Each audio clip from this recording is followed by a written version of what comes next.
자, 이번 비디오에서는요, 여기 나머지 10.1절 마저 마무리 짓겠습니다. 지난 비디오에서 어디까지 했냐면요.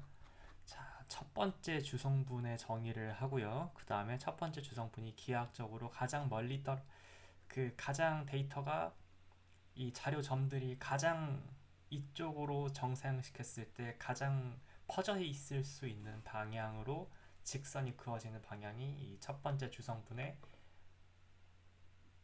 적재 벡터다 이렇게 얘기를 했고요. 이 적재 벡터는 단위 벡터라서 자, 요 데이터 포인트 하나하나랑 요 적재 벡터랑 내적을 하면은 그게 바로 정사형 했을 때의 성분이 되는데 그 성분을 우리는 각각 i번째 데이터에 대한 그 PC 스코어라고 불렀습니다. 말이 너무 빨랐죠? 자, 잠깐만 리콜 하겠습니다. 리콜. 자, 리콜. 잠깐만. 자, 리콜. 자, 우선 우리한테 주어진 것이 뭐였습니까? 자, P는 2라고 가정할게요. 이 unlabeled 데이터가 주어졌습니다. 뭐 레이블이 있다고 하면 레이블을 안 쓰는 거고요. 그래서 요게 1부터 n까지 주어졌어요. 데이터 그 매트릭스로 치면 뭡니까? 지금 x가 데이터 매트릭스 이렇게 생겨가지고 첫 번째 변수, 두 번째 변수를 뜻하는데 자, 지금 여기가 i는 1부터 닫아 i는 n까지 있는 겁니다. 다음 x11, x12부터 xn1, xn2까지 있습니다. 얘네들을 좌표 평면상에 나타내면은 얘네들이 2차원 좌표 공간상에서 뭐 이런 식으로 나타나지겠죠. 자, 그리고 편의상 assume 자, centered라는 건 무슨 뜻입니까?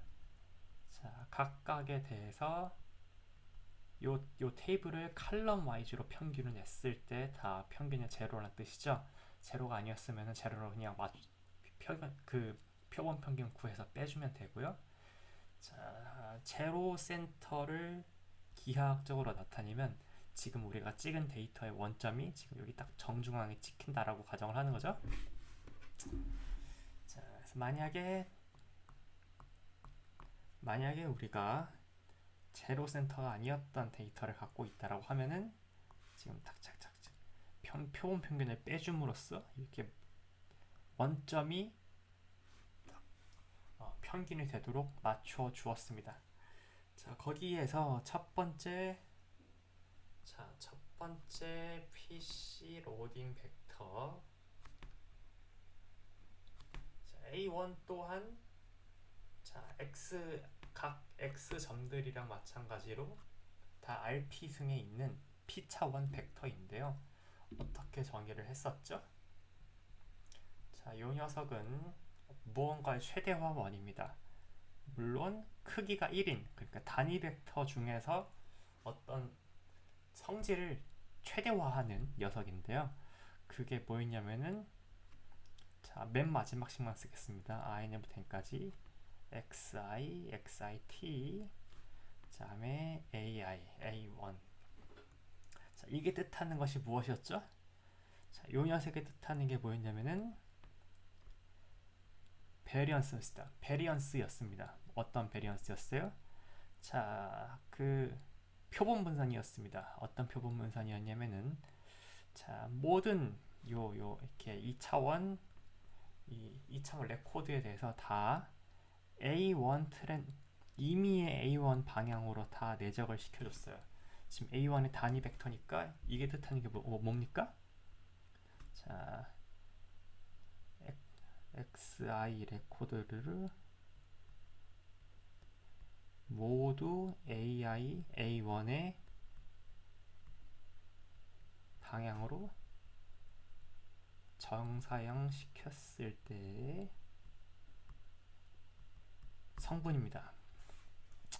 자, 그래서 만약에 A1이 만약 이런 녀석이었다면은 요 베리안스가 뜻하는 거는 요 평면으로 다 정상시켜서 요 녀석이 지금 여기 x1이라고 하면은 a1 트랜스포즈 x1이었던 거고, 요 녀석이 x2로 가면은 요 녀석이 요 부호를 포함한 부호를 반영한 이 길이가 a1 트랜스포즈 x2였던 것이죠.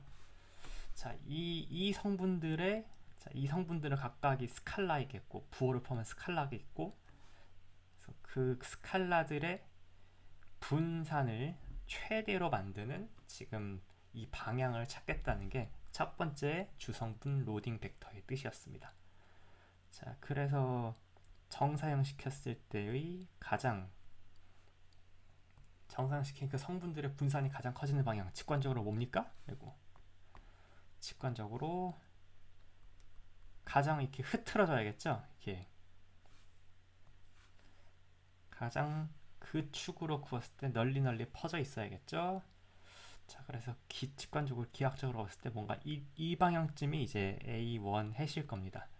자, 이렇게 이 방향으로 쫙 됐을 때, 그래서 첫 번째 로딩 벡터는 구했고요. 첫 번째 로딩 벡터는 다시 정의했고요. 자, 그다음에 그러면은 자, 각각 i번째 레코드의 자, 첫 번째 자, PC 스코어 주성분 점수라고 불렀죠? 자, 얘는 GI1이라고 이렇게 노테이션을 정했었고요. 뭐였습니까? 각각의 그 자료 i번째 레코드에 대해서 그 방향으로 정사형시켰을 때 성분을 PC 스코어라고 부릅니다. 자, 그러니까 뭐 예를 들어서 지금 이 위쪽 그림이 너무 작으니까 조금 데이터를 조금 이렇게 좀 당겨 보겠습니다. 자, 이 녀석이 x3라고 하겠습니다. 이 녀석이 x3라고 해. 자, A1은 이렇게 있죠? 자, 그러면은 x3라는 건 요 정상시켰을 때 요 길이 있죠? 자, 지금 요 A1 방향 벡터의 반대 방향으로 뭔가 지금 요 길이만큼 있으니까, 자, 잠깐만, 여기가 만약에 뭐 길이가 7이라고 하면은 뭐 G31은 자, A1 햇 트랜스포즈 X3인 건데 얘가 마이너스 7이 되는 겁니다. 이렇게 생각하시면 편합니다. 첫 PC 로딩 벡터라는 건 내가 이 PCA라는 거는 이 자료를 새로운 좌표로 표현하는 거랑 똑같고요. 그 다음에 첫 번째 PC 로딩 벡터는 첫 번째 축의 방향을 이제 유클리드 공간 관점에서 몇 컴마 몇이냐 이렇게 나타내는 거고, 그 다음에 이 새로운 좌표 축에서 이 나의 데이터 포인트가 이 첫 번째 축에서 성분이 몇에 해당하겠느냐가 첫 번째 레코드의 i번째 PC 스코어입니다. 자, 여러분 여기까지가 지난 시간에 다루었던 내용입니다. 자, 그러고 나서 그럼 이제 두 번째 PC 로딩 벡터랑 i번째 레코드의 두 번째 PC 스코어 정의해야겠죠? 그 녀석을 이제 좌측의 강의 노트에서 정의를 하겠습니다. 자, 정의. 두 번째 주성분은 자, 일단 똑같이 표준화 선형 결합으로 만들어낼 수 있는 표준화된이라는 거는 자, 선형 결합이라는 건 어떤 새로운 변수도 x의 그 선형 결합 A2 트랜스포즈 곱해가지고 만들었다는 것이고, 표준화된이라는 거는 근데 이 벡터를 단위 벡터가 되도록 만들어 주는 거고요. 그다음에 지원가, 근데 그 조건에서 지원과는 상관성이 없는 조건을 추가적으로 지금 이게 지금 추가된 조건입니다. 첫 번째 주성분 로딩 벡터 정의할 때랑 달리요. 자, 그래서 자, 이제 정의 한번 말로 썼으니까 얘를 수식으로 한번 재표현해 보겠습니다. 자, 두 번째 성분의 적재 벡터 A2는요, 아래와 같이 사실 정의를 그냥 수식으로 쓴 거니까 이거 자체가 정의라고 말할 수 있어요. 자, A2 헤드 어떻게 정의되느냐? 자, 이게 X를 또 A2 방향으로 보냈을 때, 자, 그 녀석의 분산구했을 때 아무튼 최대어로 만들어주고 싶어요. 그런데 일단은 또 단위 벡터야 되고, 우리가 이미 이게 없는 조건이라면 그 뭐시기야? 첫 번째 주성분 적재 벡터의 정의였죠. 그러면 또 첫 번째 주성분 적재 벡터 이거 풀면 나올 거 아니야. 자, 새로운 조건이 추가된 겁니다. 자, 근데 새로 찾을 이 벡터는, 자, 첫 번째 주성분 벡터 이게 GI1들이죠. GI1들이랑 얘를 뭐 GI2로 가면은 GI2랑 이렇게 표본 공분상 구하면 빵이 돼야 돼요. 자, 그래서 이거를 지금 파란색이 지금 여기가 지금 추가된 조건입니다. 뭐 때문에요? 얘가 첫 번째 주성분 적재 벡터가 아니고 두 번째 주성분 적재 벡터라서 추가된 조건입니다. 자, 그래서 제가 지금 밑에 쓴 거는 여기 요 녀석을 오른쪽 밑에 쓴 거, 요 녀석 밑으로 풀어 쓴 겁니다. 자, 어떻게 했었죠? 베리안 표본 분산 A2 트랜스포즈 X라는 거는 뭐였어요? 자, 표본 분산의 정의 i1부터 n까지, 자, x A2 트랜스포즈 xi들 각각에 대해서, 자, 평균 요 녀석 전체를 자료로 봤을 때 그 녀석의 평균 있죠? 물론 표본 평균입니다. A2 트랜스포즈 x를 뺐을 때 편차의 제곱의 평균이 분산이었죠?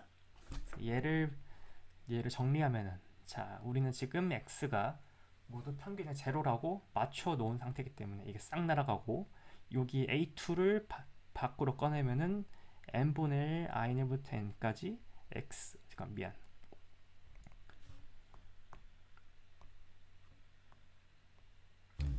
자, 여기가 A2 트랜스포즈 xi 트랜스포즈 지울게요. 이렇게 A2 이렇게 되는 것이고, 자, 코베리언스 정의 어떻게 됐습니까? 코베리언스 같은 경우에는, 자, 이걸 어떻게 이렇게 풀어서 썼느냐? 뭐 비슷합니다. 자, 코베리언스 정의에 의해서 어떻게 됩니까? 자, n분의 1 시그마 i부터 n까지, 자, 표본 공부선입니다. 자, 두 개를 곱해야 되죠? 두 개 뭐 곱해야 됩니까? 하나는 A1 햇 방향으로 모든 자료들을 다 정사형시킨 다음에, 자, A1 햇 트랜스포즈 X 역시 표본 평균 빼야 되죠? 다음 이거는 요 첫 번째 변수고, 두 번째 변수에 대해서도 A2 트랜스포즈 xi 마이너스 expectation hat 표본 평균 이렇게 나타내기로 했죠. A2 트랜스포즈 x 빼기로 이거 정리하면은 어떻게 됩니까? 어차피 x를 모두 그 표본 평균 제로로 만들어 놨기 때문에, 왜 표본 평균 제로로 만들어도 돼요? 우리는 어차피 분산이랑 공분산 보는 거니까 걔는 상수를 그 자료 자체를 어느 쪽으로 평행 이동시키든지 분산과 공분산은 변하지 않기 때문에 굳이 우리가 식을 복잡하게 쓰지 않아도 되도록 하기 위해서 다 빼놨습니다. 자, 그래서 식 남기면 이렇게 되고, A1 트랜스포즈 밖으로 빼고 A2 트랜스포즈 이렇게 밖으로 빼면은, 아 미안, 여기 겉에 트랜스포즈 있어가지고 빼내면은 트랜스포즈가 사라지는 거죠. 이 식으로 정리가 됩니다. 자, 그래서 결론적으로 놓고 보면은 두 번째 주성분 적재 벡터라는 거는 똑같이 단위 벡터에서 분산 최대화하되, 단 첫 번째 주성분 방향과 첫 번째 주성분 아 뭐야 첫 번째 이렇게 만들었을 때 이렇게 만든 변수가 첫 번째 주성분이랑은 상관성이 없도록 코리렌스가 제로도록 이 하는 추가 조건, 제약 조건을 하나 추가했을 뿐입니다. 자, 그러면은 지금 나머지 하나 정의 안 한 게 뭡니까? 자, 각 레코드와 주성분의 두 번째 주성분 적재 벡터가 내적값. 자, 이 내적값은 i번째 레코드의 두 번째 주성분 점수가 됩니다. 자, 만약에 뭐 이렇게 여기서 또 A2를 뭐 이렇게 그었어요. 자, 또 여기서 A2를 그었어요. 아 미안. 어디까지 가야 돼? 네. 제가 얼마나 지웠죠? 오케이, 네. 여기서 만약에 이렇게 A2를 구웠어. 자, 그러면은 자, A2도 지금 단위 벡터죠? 그러면은 이 어떤 뭐 네 번째 내력 코드에 대한 이 두 번째 주성분 점수가 어떻게 계산하느냐, 또 이 방향으로 또 이렇게 정사형을 시키는 겁니다. 요 길이가 A2 트랜스포즈 X4라고 했죠? 이 녀석, 이 성분이 이 네 번째 레코드의 두 번째 주성분 점수가 됩니다. 자, 이제 제가 지금 그림을 약간 좀 이상하게 그렸죠? 자, 상관성이 없도록 해주면요. 상관성이 없도록 해주면은 되게 재밌는 일이 일어납니다. 지가 알아서 자, 두 번째 주성분 적재 벡터 방향은 정말 신기한 게 첫 번째 주성분 적재 벡터 방향이랑 바로 딱 직각입니다. 자, 그래서 어떻게 뭐 이렇게 나올 수도 있고 답이 이렇게 나올 수도 있는데 아래로 쪽으로 나왔다고 생각을 하면은 자, 그래서 이렇게 x4가 있을 때 이 x4 하나라는 점에 대해서 첫 번째 주성분 방향으로 내적했을 때 그 정사형 이 성분 요게 지금 G41이 되고 요 방향이 G42가 됩니다. 자, 그러면은 여러분 혹시 이런 거 생각하실 수 있나요? 제가 아까 이 얘기했죠. 그 PCA의 요체는 좌표축을 바꾸는 것에 지나지 않는다. 자, 그래서 혹자는 이렇게 했습니다. 자, 지금 만약에 x4가 마이너스 3, 마이너스 3, 마이너스 7이라고 마이너스 8이라고 해봐요.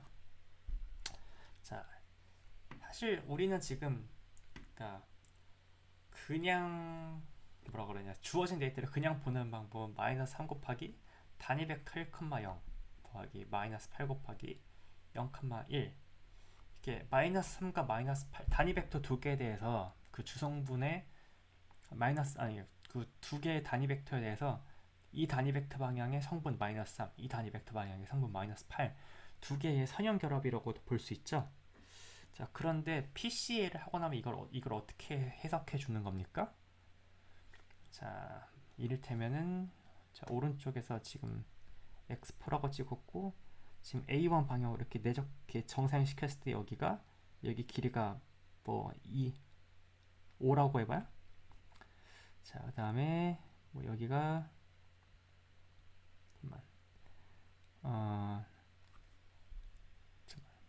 제가 논리를 편하게 하기 위해서 여기 마이너스 3 마이너스 4라고 하겠습니다. 마이너스 4. 자, 여기가 마이너스 4라고 하고요. 그 다음에 여기가 X4를 이쪽으로 정산시켜서 여기에 3이라고 합시다. 자, 그러면은 X4를 이런 식으로도 좀 쓸 수 있는 거죠. X4를 어떤 식으로 쓸 수 있어요? 자, A1의 벡터에 대해서는 마이너스 4로 가지고 그 다음에 A2 벡터에 대해서는 두 번째 주성분에 대해서는 지금 3이라고 지금 쓸 수 있는 거죠. 자, 지금 A1도 단위 벡터고 A2도 단위 벡터입니다. 그 다음에 그 단위 벡터, 이 주성분 적재 벡터에 대해서 정산시킨 성분이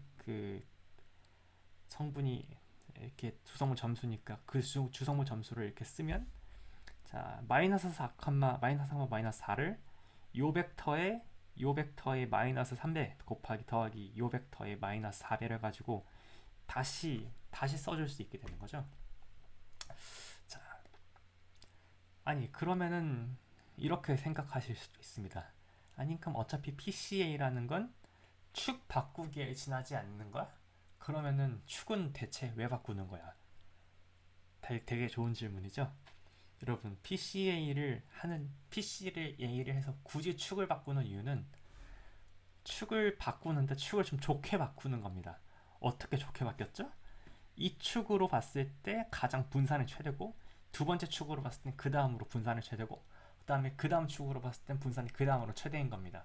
그래서 뭔가 다 좀 난잡하게 원래 주어진 데이터가 좀 난잡하게 이 X1, X2, X3 같은 게 얘네들이 얼마나 이쪽으로 얼마나 정보를 많이 갖고 있는지 기준이 아니고 그냥 지멋대로 지금 이 변수 번호가 설정이 된 거잖아요. 그 변수 번호를 정보가 많은 순서대로 쫙 이렇게 재정리를 해준다. 이게 가장 PCA의 큰 의미라고 생각을 해주셨으면 좋겠습니다. 자, 약간 좀 그 이론적인 잔챙이 좀 정리하고 지나가겠습니다. 자, 일단 A2 또한 자료 행렬 X의 싱글러 밸리 디컴포지션으로부터 계산 가능합니다. 뭔가 A1뿐 아니라 그 주성분 모든 주성분들은 모든 사실 A2를 포함한 모든 주성분 적재 벡터는 X를 매번 구할 때마다 자료 행렬을 싱글러 밸리 디컴포지션을 새로 하실 필요가 있는 게 아니라 그냥 싱글러 밸리 디컴포지션 딱 한 번만 하시면은 모든 적재 벡터 싹 다 구하실 수 있습니다. 자, 그다음에 이건 아직까지는 밝히지 않은 사실입니다. 정의엔 드러나 있지 않지만, 자, 두 번째 주성분 적재 벡터 A2 head, 그다음에 첫 번째 주성분 적재 벡터 A1 head 기하학적으로 수직입니다. 즉 둘을 내축했을 때 A1의 트랜스포저 A2 head은 0입니다. 자, 정의에 써 있지 않죠? 정의에서는 그냥 우리가 알고 있는 건 여기까지입니다. 그런데 어떤 매직이 있는 것인지 중간에 얘가 끼지. 그러니까 우리는 이 문제를 풀었는데 결론적으로 보니까 얘네 둘을 내적해도 빵입니다. 기하학적으로도 확인하실 수 있는 게 위의 예제입니다. 첫 번째 주성분 적재 벡터 방향 A1이 이쪽인데요. 두 번째 주성분 적재 벡터 방향 이쪽입니다. 수직해 보이죠? 자, 이거는 정의를 만족하면 이렇게 따라오는 성질입니다. 자, 그래서 얘네들이 수직이 된다는 거는 사실 10.4절에서 다시 한번 살펴보실 수 있게 됩니다. 그 다음 할 얘기는 첫 번째 주성분, 두 번째 주성분, 그럼 이렇게 얘기했으면은 계속 세 번째, 네 번째, 다섯 번째 이런 주성분 정의할 수 있죠. 자, 임의의 K번째 주성분 여기서 정의하고 넘어가겠습니다. 자, K번째 주성분이라는 것 자체는 어떤 그냥 새로운 변수를 뜻하죠. 자, 그 변수는 어떻게 정의하냐면요. 역시 단위 벡터에 대해서 그 주어진 레코드들을 선형 결합해가지고 새로운 변수를 만듭니다. 그런데 만족시켜야 되는 조건이 무엇이요? 자, 상관성이 없는 기존에 만들었던 변수들이랑은 전부 상관성이 없도록 이렇게 이 조건을 만족시키는 하에서 그 남은 선택 가능성 중에 가장 분산이 크도록 만들어주는 게 자, K번째 주성분 적재 벡터입니다. 자, 그래서 K번째 주성분 적재 벡터를 만드는 공식은 자, 단위 벡터에 대해서 자, 그 단위 벡터 방향으로 정사형을 시켰을 때 그 성분들의 표본 분산을 최대화로 만들어주고 싶은데 만족시켜야 되는 성질은 지금까지 만든 변수들이랑 다 표본 공분산 계산해봤을 때는 전부 제로여야 돼. 자, 그러면 여러분들은 뭔가 x P차원의 공간을 우리가 지금 P차원의 공간은 우리의 기하학적 상상력으로는 구현할 수 없지만 아무튼 P차원 좌표 공간을 생각하시고 새로운 그다음에 데이터가 어떤 타원형으로 분포해 있는 걸 생각하시고 새로운 축을 계속 이렇게 만들어 나가는 것이 PC 적재 벡터를 만들어 나가는 과정이다 이렇게 생각하시면 되겠죠. 근데 적재 벡터 하나 만들 때 내가 볼 수 있는 것 중에서 가장 분산을 최대로 되는 거. 그래서 첫 번째 주성분 적재 벡터는 여러분들의 육안으로 봤을 때 데이터가 가장 많이 퍼질 수 있는 방향으로 골라지고요. 두 번째 주성분 적재 벡터 또한 육안으로 보셨을 때 그 다음으로 많이 퍼질 수 있는 방향. 물론 각각의 두 벡터는 수직이어야 되고요. 그다음에 다른 세 번째, 네 번째 주성분 적재 벡터들도 가능한 첫 번째 주성분, 두 번째 주성분 적재 벡터들이랑 뭔가 수직인 범위에서 이렇게 가장 데이터가 산포가 큰 방향을 잡고 선택을 해주게 되겠습니다. 자, 그러면은 그 k번째 주성분의 적재 벡터는 그래서 ak라고 부르고요. 그래서 언제나 적재 벡터라는 건 뭐라고 생각해야 된다고요? 새로운 좌표축에 자 새로운 좌표축에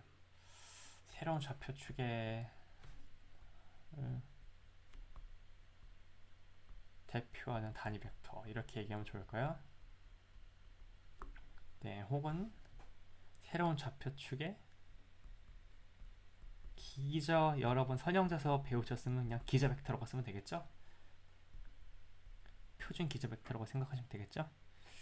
자, 그다음에 k번째 주성분 자체는 그냥 이 축 자체를 변수 자체를 그냥 주성분이라고 부르는 거죠. 그래서 새로운 변수 이거 자체를 그냥 주성분이라고 부르는 것이고, 자 k번째 주성분, 자 각각의 레코드에 대해서 k번째 주성분 점수를 계산하시면은, 자 각각의 레코드에 대해서, 그러니까 나의 i번째 레코드에 대해서 k축 방향 k번째 주성분 적재 벡터로 정사형 때리셔가지고 성분 구하시면은, 얘를 만약에 GIK라고 명명한다면 이 녀석을 i번째 레코드의 k번째 주성분 점수라고 부른다, 이 얘기까지 일반화 시켜서 정리할 수 있겠습니다.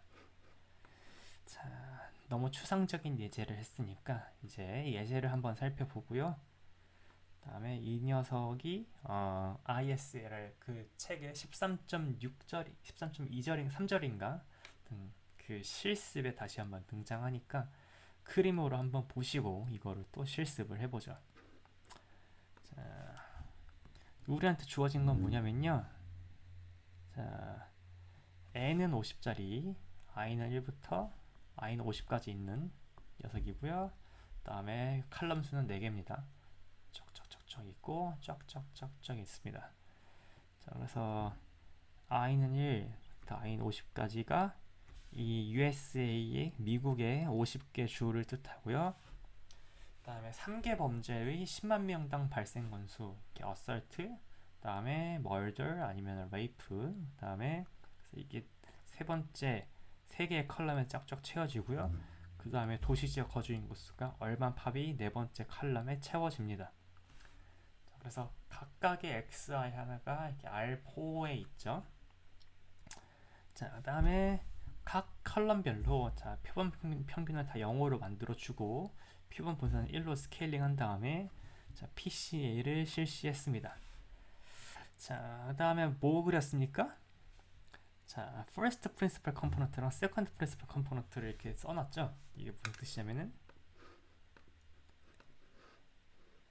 자 뭔가 x1부터 x50까지 있을 텐데, 자 first principal component analysis 주성분 분석하면은, 자 첫 번째, 두 번째, 세 번째, 네 번째.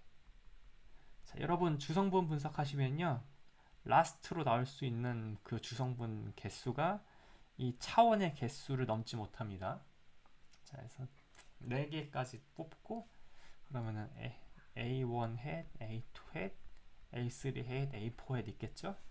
그 다음에 이게 이 축들이 어떻게 올라져요? 순차적으로 그 3포가 가장 많은 방향으로. 자, 그래서 A1 head 트랜스포즈 X1, A2 head 트랜스포즈 X2, A3 head 트랜스포즈 X1, A4 head 트랜스포즈 X1 이렇게 해가지고 각각이 뭐 G11, G11, G12, G13, G14 이렇게 룰리 노테이션대로 한번 정의가 되고요. 자, 그러면은 뭐 이렇게 X2 두 번째 레코드에 대해 두 번째 주에 대해서도 뭐 G1, G21, G22, G23, G24 이런 식으로 나오겠죠? 이런 식으로 G50,1, G50,2, G50,4 이렇게 있겠죠? 자, 그러면은 여기에 그린 것은 무엇이냐?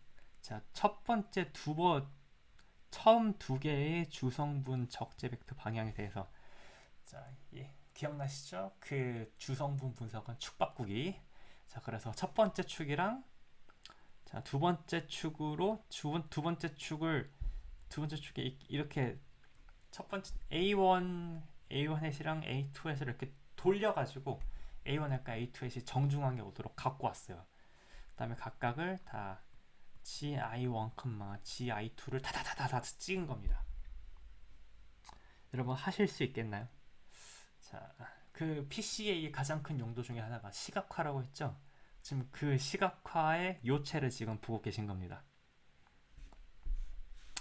자, 그러면은 4차원 자료를 지금 2차원 4차원 자료니까 기본적으로 이 레코드들은 시각화하기가 힘들었어요. 그렇다고 해서 뭔가 요게 요것 중에 어떤 두 개의 변수를 선택해야 될지도 모르겠죠. 물론 임의의 그러니까 네 개의 변수니까 임의의 두 개의 변수 4 커뮤니케이션 2개 찍어가지고 4 커뮤니케이션 두 개의 그 산점도를 그리실 수도 있죠. 그게 여러분들이 보통 많이 보시는 스캐터 플롯이고요. 뭐 이렇게 네 개 변수에 대해서 각각 이렇게 이변 x2, x1, 뭐 x1, x3, x1, x4 이렇게 산점도 그린 거 여러분 많이 그려보셨을 텐데 그거 말고 어떻게 2차원으로 만든 거예요? 그 2차원, 4차원 자료에서 분산이 가장 큰 두 개의 축을 선택해가지고 걔네를 메인으로 가지고 온 겁니다. 분산이 가장 큰 처음 두 축을 선택했으니까 그림이 어떻게 그려지겠어요? 최대한 퍼져 있는 그 트렌드로 그려지겠죠. 자, 그래서 여러분들이 선형으로 이렇게 펴시고자 한다면 여러분들이 가장 최대로 펼 수 있는 게 이 그림입니다. 자, 아마 실습에서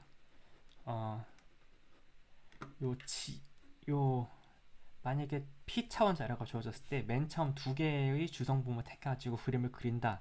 이게 지금 PCA가 용이한 데이터 시각화의 요체이고요. 그리고 한편으로는 자료 압축의 측면에서 지금 이게 소중한 게 뭐냐면 지금 P차원 자료인데 만약에 자 지금 RP 차원에서 자 데이터가 이렇게 퍼져 있어. 자 그러면은 두 개의 축이 다 쓸모가 있습니까? 잘 생각해 보시면 데이터를 그냥 이 축만 갖고 있으면은 웬만하면 이 데이터의 트렌드를 전부 설명할 수 있는 거죠. 그러니까 사실 P차원 자료긴 해도 그냥 PC 적재 벡터 하나만 있으면 이 데이터를 거의 완벽하게 나타낼 수도 있습니다. 자, 이런 측면에서 보면 PC에 있는 자료를 효과적으로 나타낼 수 있는 차원 축소 도구에 해당하죠. 자, 계속 살펴보겠습니다. 이렇게 자막 한번 읽어볼게요. 자, 자막이래. 네, 캡션 읽어볼게요. US 어레스트 데이터인데, 자, 블루 스테이트들은 각각 자 PC 스코어를 자 처음 두 개의 주성분의 그 스코어를 뜻합니다. GI1, GI2 그러니까 이를테면은 A1 트랜스포즈 XI, A2 트랜스포즈 XI를 각각 I는 1부터 50까지에 대해서 쫙쫙쫙 찍은 거예요. 자, 다음에 오렌지는 뭐냐? 오렌지는 좀 특이합니다. 오렌지는 자, first to principal computer loading vector with on top and right. 자, 이게 무슨 뜻이냐면은 여기에 기존 변수들을 이렇게 그어놨습니다. 자, 기존 변수는 여기 쪽에서 이 기존 축이 새로운 축에서 어떻게 써지는지 나타낸 겁니다. 자, 잠깐 예를 들어서 지금 여기가 지금 새로운 A1 축이고 그리고 저 그림은 그 방향이 어떻게 나오냐 A1 햇 여기 A2 햇이죠. 자, 요거를 A1 A2를 원점으로 해가지고 그림을 그리면 어떻게 되겠습니까? 자, 요 A1, A2 관점에서 봤을 때 파퓰레이션 축, 요 가로축이라는 건 이렇게 해당하죠. 자, 그러면은 파퓰레이션 축이 이렇게 써질 수 있겠네요, 그렇죠? 자, 그다음 add spending은 어때요? A1, A2 관점에서 지금 add spending이 지금 세로 축이 여기에 해당하죠. 그럼 A1과 A2 어딘가 사이에 있으니까 그 add spending이라는 건 A1, A2를 메인으로 했을 때는 이쯤에 해당하겠죠? 이렇게 add. 자, 그래서 이렇게 요거를 원래 그 우리의 원래 정방에 있었던 거를 자, PC 로딩 벤터를 정방으로 가지고 오면서 다른 벡터들이 어떻게 휘는지, 다른 기존 축들이 어떤 방향으로 휘는지를 나타내는 게 요 네 개입니다. 자, 그래서 이 네 개의 기본의 기존 이게 차원이 더 커졌기 때문에 기존 네 개의 축을 완벽하게 대표할 수는 없어요. 얘네가 뭐 이렇게 뭐 얘네 네 개 축에 원래 수직인데 그런 것도 잘 드러나 있지 않죠. 자, 그렇지만 대충 원래 축과 이 PC 축 새로운 그 PC 로딩 벡터의 축이 어떤 식으로 관계 맺고 있는지를 설명할 때 이렇게 그려놓는 게 상당히 유용하게 작용할 수 있습니다. 자, 이 녀석은 어디 보자. 자, 그래서 지금 이 그림에서는 각 주어진 데이터에서 주어진 자료에서 PC 로딩 벡터들, 아니 PC 스코어만 쓰일 수 있을 뿐만이 아니라 원래 축이 어떤 식으로 돌아갔는지도 다 나와 있습니다. 자, 그래서 이렇게 두 개의 정보를 모두 담고 있는 그림은 보통 바이플랫이라고 부릅니다. 뭔가 두 플랫인 거죠. 왜 두 개라고 불러요? 왜냐면은 자, PC 스코어 주성분 점수도 찍고 그다음에 자, 프린시플 컴포넌트 로드 이거는 약간 좀 이론의 여지가 있긴 합니다만 이 원래 축을 그려놓은 것이 사실 이 두 개 PC 축 방향을 설명한다고도 볼 수 있죠. 그러니까 이 두 개 PC 축 로딩 두 개의 PC 로딩 벡터가 원래 당연히 이렇게 나타나는 건데 이 두 개가 어떤 식으로 유래했는가를 좀 살펴보는데 오리지널 축이 좀 유용할 수 있는 거죠. 그래서 오리지널 축을 이용해 가지고 이 PC 로딩 벡터가 대충 원래 축에서 어떻게 생겼는지를 가늠해 볼 수 있게 도와주는 게 지금 얘네들입니다. 자, 그럼 여기까지 해가지고 첫번 주성분 벡터와 그다음에 주성분과 주성분 적재 벡터와 그다음에 주성분 점수 이렇게 정의해봤습니다. 자, 다음 비디오에서는 다른 이론으로 넘어가기 전에 일단 얘네들을 빨리 코드로 좀 뽑아내는 거 한번 실습해보고 넘어가겠습니다.